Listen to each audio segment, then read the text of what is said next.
Janet was exhausted. The kind of exhaustion that goes beyond the body, the kind that settles in your soul. She sat in a half-empty cafe, laptop open, phone on silent, tears quietly forming in the corners of her eyes. Midnight was approaching, and she was $247 short of her tuition deadline.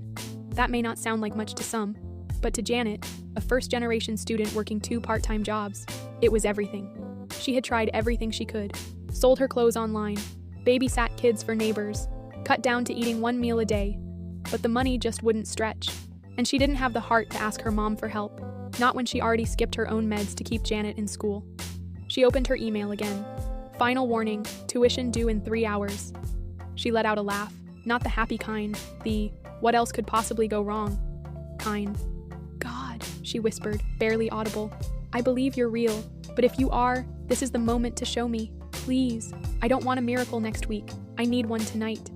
She closed her laptop, stood up, and walked into the dark, chilly Nairobi evening. She waved down the first taxi she saw. The car pulled up, a dusty old Toyota. The driver was older, maybe late 60s. Kind eyes.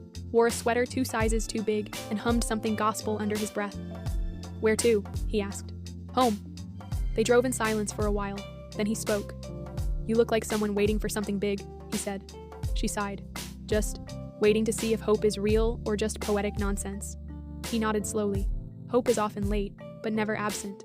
Strange thing to say, but something about his tone made her feel like maybe it wasn't over. They reached her gate. She reached for her phone to pay. He shook his head. It's been covered. Her brow furrowed. What do you mean? He handed her a plain white envelope and said, This is for you. Then smiled gently. Stay in school. She blinked. Wait, how did you? But before she could finish the question, he pulled off into the darkness. She opened the envelope right there on the curb.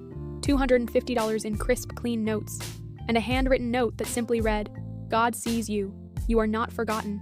Obedience led me to you. Now walk forward. A messenger, Janet fell to her knees. It wasn't just the money. It was the exact amount, at the exact time, from a total stranger who somehow knew. That night, she paid her tuition, then knelt beside her bed, and for the first time in years, prayed not because she was desperate, but because she was grateful. God doesn't need your bank account to provide. He just needs your heart to stay open.